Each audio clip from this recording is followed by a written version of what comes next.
This is for Year 11 methods. We're going to look at question 5 from the chapter 1 review. So this is extend response questions. Now these questions are quite tricky. For question 5, you are expected to do this by hand. It's more algebraic question rather than a calculator aloud question. Okay, so let's read the question. Zoo travels from town A to town B at u kilometers per hour and returns at v kilometers per hour. Town A is d kilometers from town B. Okay, so let's draw a quick picture of what's going on. We have town A and town B, and we know if I go from town A to town B, I'm traveling at u kilometers per hour.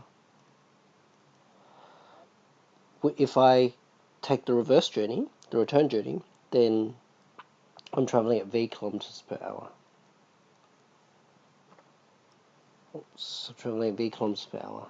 Okay, so and the total distance,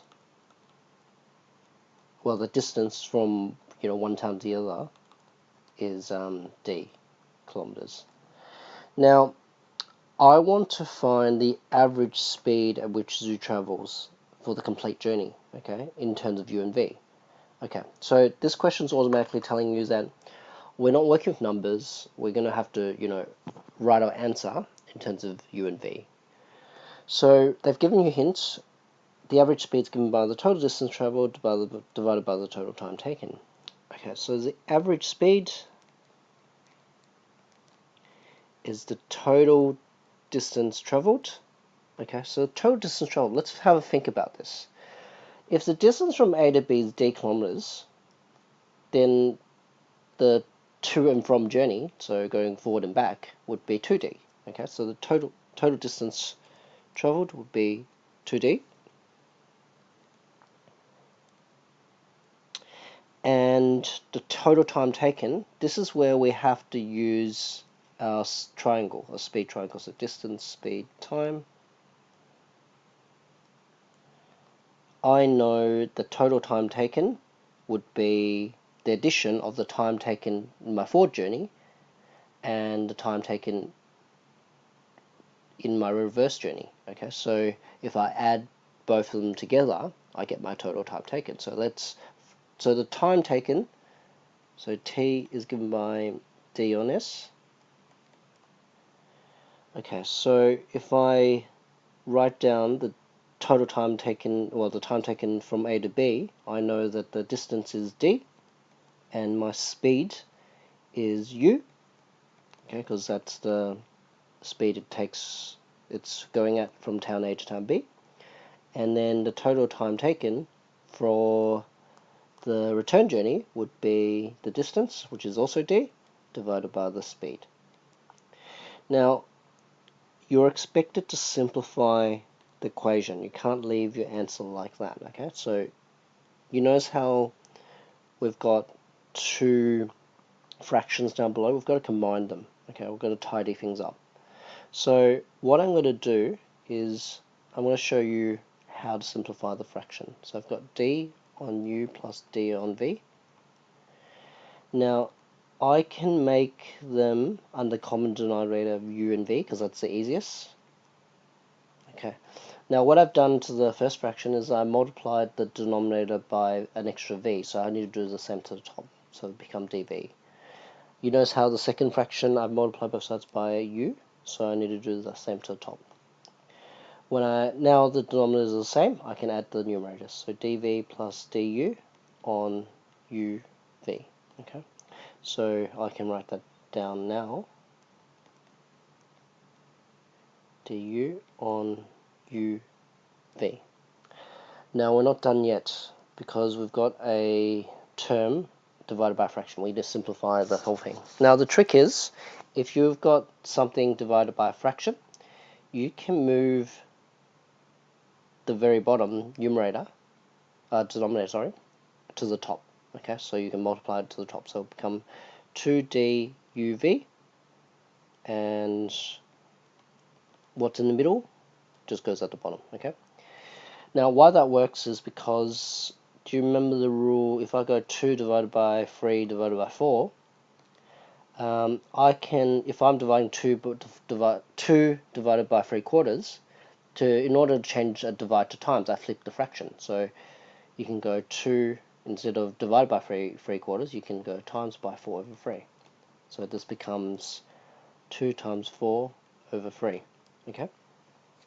So again the trick is you move the very bottom denominator at the top. Okay, so that's exactly what I've done here. Now we're still not done, because as a method student you should have picked up that, hang on, the bottom part can be factorized. I can take a common factor of d out. So u plus v, and I can cancel the d, because both top and bottom are multiplied by d. So I can get rid of them.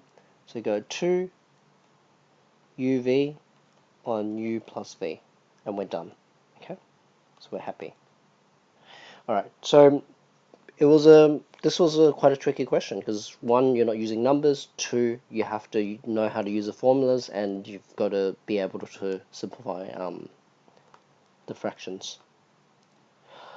Alright, part B, it says if it takes t hours to travel from A to B, find the time taken for the return trip from B to A.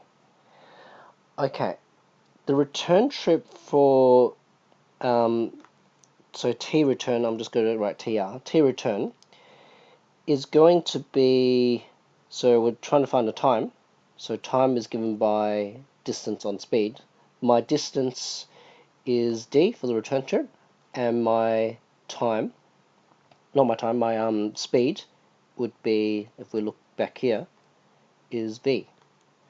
Now, I can't put that as my final answer, because it specifically says I need to use t, u, and v. I've only got v there, and I don't want a d. Okay, so we've got to somehow find another expression for d, so that we satisfy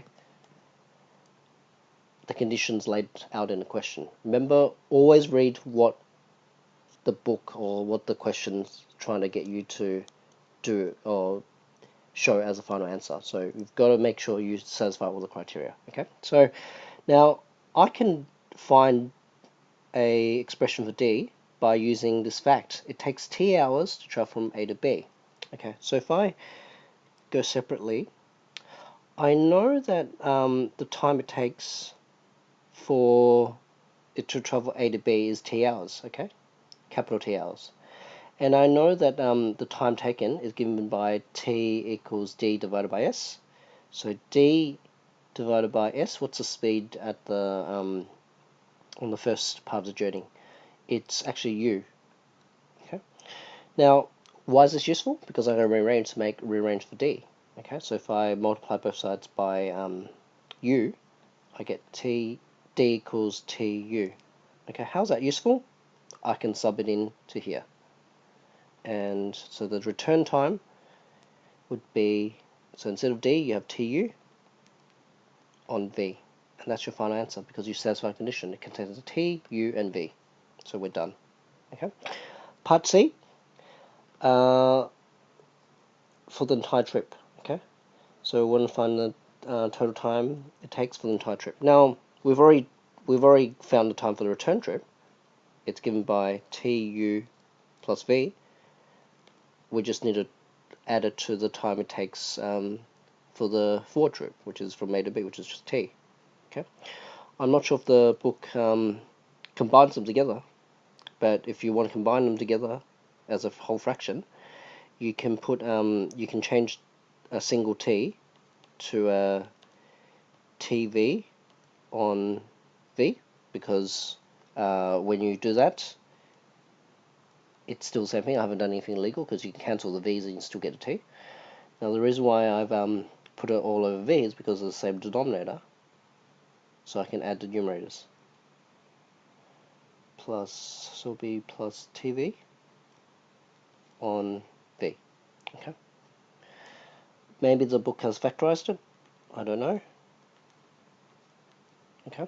So I'll show you a few forms, just so you know these forms are like equivalent. Okay. But as a method student, you are expected to tidy expressions up. Okay. I know it is a bit of work, but you know that's part of the subject. And you definitely need to be good at this in Year 12. So hopefully that helps.